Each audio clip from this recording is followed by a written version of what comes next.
शोभा और मदन का एक छोटी सी बेटी थी जिसका नाम था सुंदरम। सुंदरम देखने में बहुत ही ज़्यादा खूबसूरत थी और उसके माँ पिता उसे बहुत ज़्यादा लाड दुलार करते थे। शोभा अपनी बेटी को बहुत ही ज़्यादा मानती थी और उसकी बेटी जो कुछ भी कहती थी वह उसी के हिसाब से काम करती थी। एक दिन शोभा अपने पति मदन से कहती है, अरे मदन, मुझे गाँव में किसी काम की बहुत ज़्यादा ज़रूरत है, इसलिए मैं अपनी बेटी को तुम्हारे पास छोड़कर जा रही हूँ, तुम इसका अच्छे से ख्याल रखना। तभी मदन कहता है ठीक है। उसके बाद जब वह जा रही होती है तभी उसके सामने में एक गाड़ी आ जाता है और वह गाड़ी को देखकर इधर उधर साइड देने लगती है, लेकिन वह गाड़ी उसी के सामने से गुजर जाती है और उसके ऊपर से गुजरने के कारण उसकी मृत्यु हो जाती है और मृत्यु के बाद उसकी आत्मा एक चुड़ैल बन जाती है। और धीरे धीरे करके रात का समय हो जाता है और मदन और सुंदरम उसकी बेटी दोनों बैठकर अपनी मम्मी का इंतजार कर रहे थे। तभी मदन कहता है, अरे सुंदरम, लगता है अभी तुम्हारी मम्मी नहीं आएगी क्योंकि इतना ज़्यादा रात हो गया है और वह पता नहीं अभी तक कहाँ है।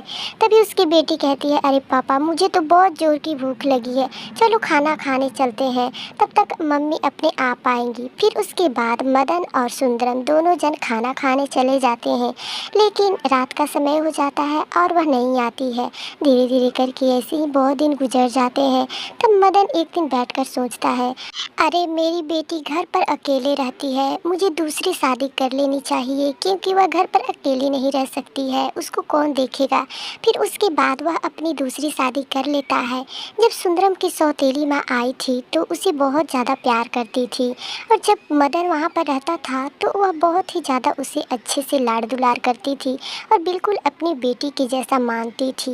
लेकिन ऐसे ऐसे करके समय गुजरते जाता है और उसकी भी थोड़ी घमंड बढ़ते जाती है और वह अपनी बेटी सुंदरम को कहीं पर भी नहीं जाने देती है। उसे खेलने के जाने पर वह बहुत ज़्यादा डांट लगाती है और कहती है, तेरी अब खेलने की उम्र नहीं है, चल तू अब घर का खाना बना और मैं अब से बैठकर आराम करूँगी। तभी ये सारी बातें सुंदरम की चुड़ैल माँ सुन रही होती है और कहती है, अरे तू मेरी बेटी को इतना ज़्यादा दशा करेगी, मैं ये सब देख नहीं सकती हूँ, इसलिए मैं तुम्हें अब नहीं छोड़ूंगी। और उसके थोड़े से ही बाद में जब उसकी सौतेली माँ घर से बाहर निकलती है तब वह चुड़ैल उसके सामने आ जाती है और कहती है, अरे तुम मेरी बेटी के ऊपर इतना ज़्यादा अत्याचार करेगी, अब तुम्हें मैं नहीं छोड़ूंगी। तभी उसकी सौतेली माँ कहती है, अरे तुम मुझे प्लीज़ छोड़ दो, इसके बाद मैं तुम्हारी बेटी को कुछ भी नहीं करूँगी, मुझे छोड़ दो।